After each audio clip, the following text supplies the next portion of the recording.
बिस्मिल्लाहिर्रहमानिर्रहीम। अस्सलाम वालेकुम स्टूडेंट्स, आज के इस लेक्चर में हम फ़िज़िक्स का चैप्टर नंबर 1 डिस्कस करेंगे, जिसका सेकंड लेक्चर है, जो कि हमारे पास था physical quantities and it's measurement. यानी कि इस चैप्टर में हमने डिस्कस करना है कि फ़िज़िकल क्वांटिटीज़ क्या होती हैं और उसकी मेजरमेंट हम उसको किस तरह से कर सकते हैं, ठीक है। और उसकी मेजर करने के लिए फिर हमें किन चीज़ों की ज़रूरत पड़ती है, कौन सी ऐसी डिवाइसेस होती हैं जिसे हम फ़िज़िकल क्वांटिटीज़ को मेजर कर सकते हैं, वो सारा कुछ हम इस चैप्टर के अंदर डिस्कस करेंगे, ठीक है। आज का जो हमारा टॉपिक है, इसमें शॉर्ट क्वेश्चंस हैं और ये हमारे पास है, what is the meaning of natural philosophy. तो नेचुरल फ़िलोसफी क्या है?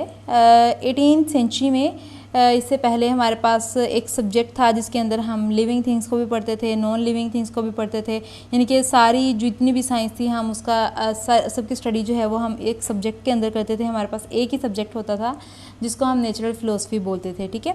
तो जैसे यहाँ पे इसकी डेफिनेशन आपकी बुक के अकॉर्डिंग है, not until 18th century various aspects of material object were studied under a single subject called natural philosophy. हमारे पास एक ही सब्जेक्ट था जिसके अंदर हम स्टडी करते थे, ठीक है, चीज़ों को, मटेरियल को डिस्कस करते थे। वो हमारे पास उसको क्या नाम दिया, उस सब्जेक्ट को नेचुरल फ़िलोसफी का नाम दिया, ठीक है। उसके बाद जैसे जैसे नॉलेज इंक्रीज़ होता गया, तो एक सब्जेक्ट तो बहुत कम था फिर उसके लिए, तो फिर हमें उस एक सब्जेक्ट को डिवाइड करना पड़ा। उस एक सब्जेक्ट को डिवाइड कर दिया गया दो हिस्सों में। एक जो था उसको हमने कहा कि वो है फ़िज़िकल साइंस है, और दूसरे को नाम दिया बायोलॉजिकल साइंस का, ठीक है। तो यहाँ पे यानी कि पहले नेचुरल फ़िलोसफी था, उसके बाद उसको डिवाइड कर दिया गया। इसमें एक फ़िज़िकल साइंस आ गया और दूसरा जो था वो बायोलॉजिकल साइंस। अब फ़िज़िकल साइंस में क्या किया और बायोलॉजिकल साइंस में, तो फ़िज़िकल साइंस की बात करते हैं तो इसमें हम देखते हैं कि which deals with the study of non living things. यानी कि फ़िज़िकल साइंस में किस चीज़ को स्टडी किया जाता है? नॉन लिविंग थिंग्स को स्टडी किया जाता है, ठीक है। यानी कि बेजान चीज़ें जो हैं वो उन सब की उनकी स्टडी जो है वो एक साइड पे कर ली, और जो लिविंग थिंग्स हैं, जो जानदार चीज़ें हैं, उनकी स्टडी जो है वो अलग रख ली। तो जो बेजान वाली थी, जो नॉन लिविंग थी, उनको हमने फ़िज़िकल साइंस का नाम दे दिया, और जो लिविंग थी उसको हमने नाम दे दिया बायोलॉजिकल साइंस का, ठीक है। इस तरह से बायोलॉजिकल साइंस जो है, इसका हमारे पास क्या आ जाता है, which deals with the study of living things. यानी कि ऐसी साइंस है, ऐसा सब्जेक्ट है जिसके अंदर हम किसको स्टडी करते हैं, हम बायोलॉजिकल उसको लिविंग थिंग्स को जो है वो स्टडी करते हैं, ठीक है।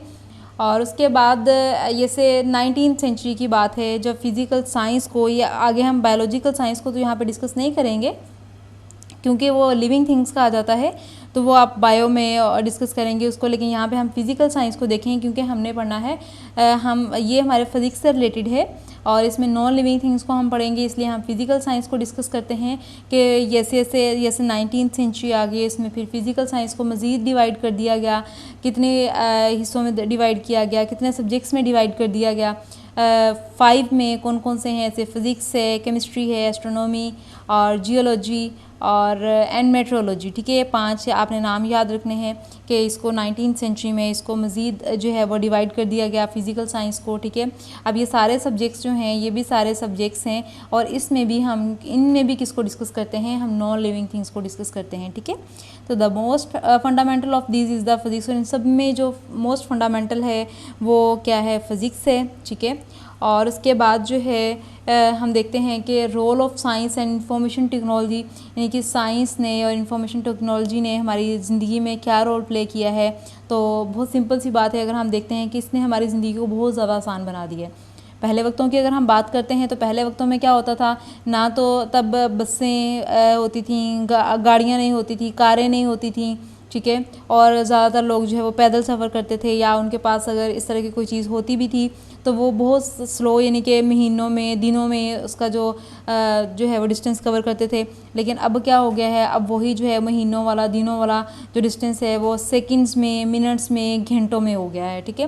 तो ये सबसे बड़ी चीज़ है। और उसके बाद ये कि पहले ये होता था कि अगर हम दूसरे कंट्री में बैठे हुए हैं तो किसी से बात नहीं कर सकते थे, यानी हमें नहीं पता होता था कोई किस हाल में है। वो ज़्यादातर लोग लेटर भेजते होते थे, ख़त भेजते होते थे और अपनी खैर आफियत जो है वो बताते होते थे।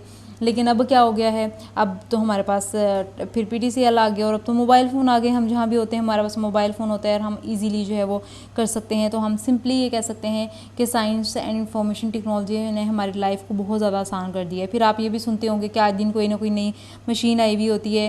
पहले ऐसे कपड़े धोने वाली मशीन नहीं होती थी, अब वो भी आ गई है, ड्रायर है, इस्त्री है, इस तरह की और बहुत सारी चीज़ें जो हैं आजकल आप देख रहे हैं, जैसे सैंडविच मशीन है, ठीक है, और भी बहुत सारी मशीनें हैं जो कि आजकल जो है वो आ गई हैं। तो इन सब ने क्या किया है, हमारी लाइफ को बहुत ज़्यादा आसान कर दिया है।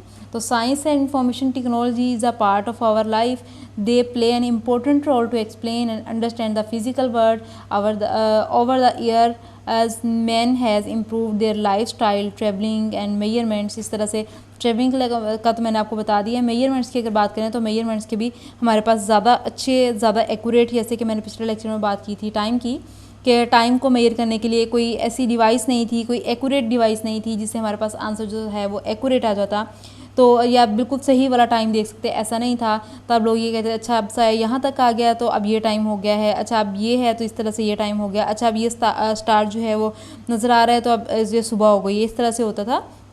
लेकिन अब तो हम टाइम जो है वो मिनट्स में, घंटों में, सेकंड्स में बिल्कुल एक्यूरेट टाइम जो है वो देख रहे होते हैं, मेजर कर रहे होते हैं।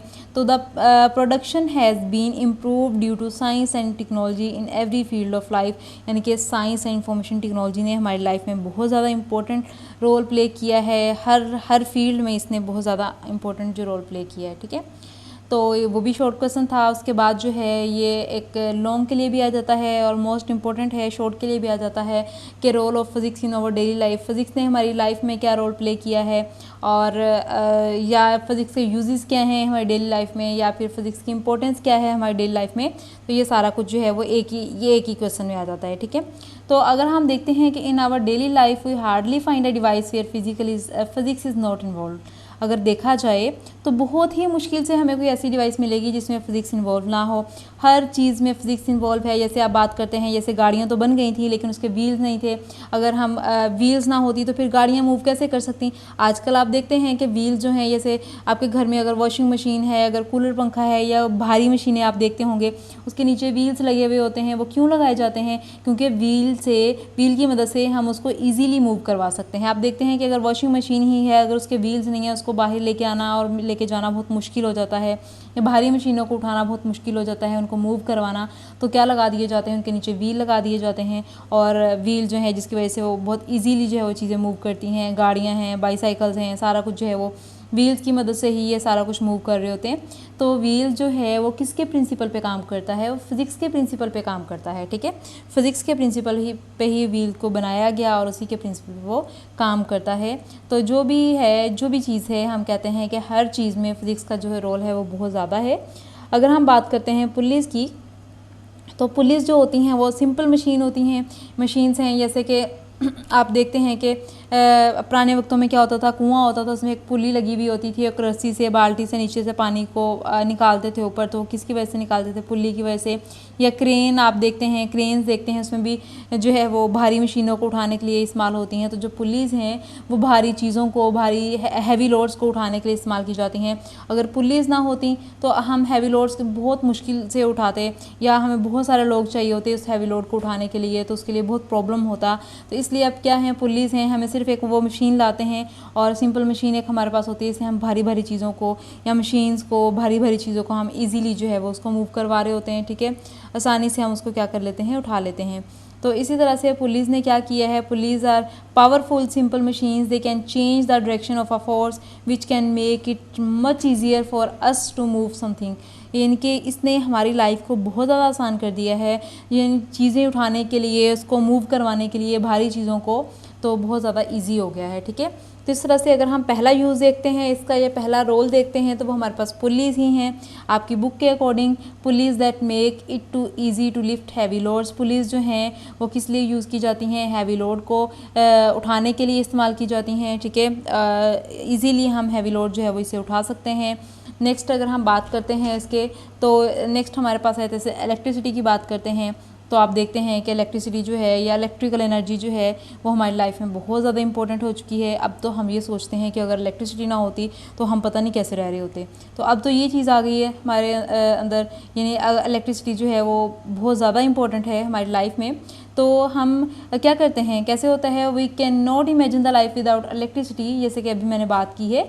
अब इलेक्ट्रिसिटी को हम कैसे यूज़ करते हैं? When we switch on the button the fan start, and when we switch off the fan stop. All the physics, ये सारा कुछ क्या है फिजिक्स। यानी कि हमने बटन चलाया, फ़ैन क्या हो गया, ऑन हो गया, बटन को बंद किया, फ़ैन क्या हो गया, ऑफ हो गया। तो सारा कुछ किसकी वजह से है, फिजिक्स की वजह से है, ठीक है। इस तरह से अगर हम सेकंड यूज़ की बात करते हैं, सेकंड रोल की बात करते हैं फिजिक्स की, तो वो हमारे पास आ जाता है electricity. Electricity is use not only to get light and heat but also mechanical energy that drives fans and electric motors etcetera. अब जो इलेक्ट्रिसिटी है वो सिर्फ लाइट के लिए यूज़ नहीं होती बल्कि मैकेनिकल एनर्जी हासिल करने के लिए भी यूज़ होती है। जैसे आप देखते हैं फैंस हैं, वॉशिंग मशीन्स है, कूलर पंखे हैं, और भी बहुत सारी जो चीज़ें हैं, मशीन्स हैं, हम सिर्फ इलेक्ट्रिसिटी से लाइट ही नहीं लेते बल्कि हम इससे कौन सी एनर्जी हासिल करते हैं, मैकेनिकल एनर्जी हासिल करते हैं। इस तरह से थर्ड यूज़ जो है या थर्ड रोल जो है, ये थर्ड इम्पोर्टेंस जो है वो है मींस ऑफ ट्रांसपोर्टेशन। अगर ट्रांसपोर्टेशन की बात करते हैं तो जैसे मैंने बताया कि पहले वक्तों में ये सारी चीज़ें नहीं होती थी, या बहुत स्लो प्रोसेस था, या सफ़र जो था वो करना बहुत मुश्किल होता था, ज़्यादातर लोग पैदल सफ़र करते थे। लेकिन आजकल जो है वो इन चीज़ों ने तो हमारी लाइफ को बहुत ज़्यादा आसान कर दिया है। हमारे टाइम की भी बहुत ज़्यादा बचत हो जाती है, जैसे कि आज की दुनिया ने अपने आप को बहुत ज़्यादा बिजी कर लिया है, तो इस तरह से टाइम भी बहुत सारा बच जाता है। So means of transportation such as bicycle, car, bus and aeroplane work on the principle of physics. ये सारी चीज़ें जो हैं वो किस प्रिंसिपल पे काम कर रही हैं, फिजिक्स के प्रिंसिपल पे काम कर रही हैं। नेक्स्ट जो है डोमेस्टिक अप्लायंस है। डोमेस्टिक अप्लायंस यानी कि जो घर के आलात होते हैं, जैसे कि हमारे पास है एयर कंडीशनर है, रेफ्रिजरेटर्स है, वैक्यूम क्लीनर्स है, वॉशिंग मशीन्स हैं एंड माइक्रोवेव ओवन से, सारे किसके ऊपर काम कर रहे हैं, ये फिज़िक्स के ऊपर काम कर रहे हैं, ठीक है, फिज़िक्स के प्रिंसिपल्स पे काम कर रहे हैं। और इसी तरह से अगर हम इसका लास्ट जो 5 है, 5 मीन्स ऑफ कम्युनिकेशन, अगर मीन्स ऑफ कम्युनिकेशन तो इसका तो बहुत ज़्यादा आजकल जो है वो हम यूज़ कर रहे हैं कम्युनिकेशन के लिए। जैसे कि हमारे पास टेलीफोन है और टीवी है, रेडियो है, कंप्यूटर है और मोबाइल फ़ोन है, सबसे बड़ी चीज़ जिसका साइज़ बहुत छोटा है और बहुत ज़्यादा हेल्पफुल है हमारे लिए। तो means of communication such as radio, TV, telephone and computer are the result of applications of physics. ये सारी किसकी एप्लीकेशंस हैं, फिजिक्स की एप्लीकेशंस हैं, सब किसका रिजल्ट है, फिजिक्स का है। तो हम ये कहते हैं कि these devices have made our lifes much easier, faster and more comfortable than the past. कि हमारी लाइफ जो है वो पास्ट की निस्बत बहुत ज़्यादा इजी और बहुत ज़्यादा कंफर्टेबल हो चुकी है, ठीक है, और बहुत ज़्यादा फास्ट भी हो चुकी है, ठीक है। तो अब इसीलिए हम ये कहते हैं कि फ़िज़िक्स जो है वो मोस्ट फंडामेंटल है, ठीक है, और फिज़िक्स जो है इसने हमारी लाइफ में बहुत ज़्यादा इंपॉर्टेंट रोल प्ले किया है। बहुत ही मुश्किल से कोई चीज़ ऐसी होगी जिसमें फ़िज़िक्स इन्वॉल्व ना हो। तो ये जो मैंने आज आपको पढ़ाया है, उम्मीद है आपको समझ आ चुका होगा, आपको इसमें कोई प्रॉब्लम नहीं होगी, आप इसको अंडरस्टैंड कर चुके होंगे। आज के लिए हम इतना ही करेंगे। थैंक यू, अल्लाह हाफिज़। बाकी इंशाल्लाह हम नेक्स्ट लेक्चर में डिस्कस करेंगे। अल्लाह हाफिज़।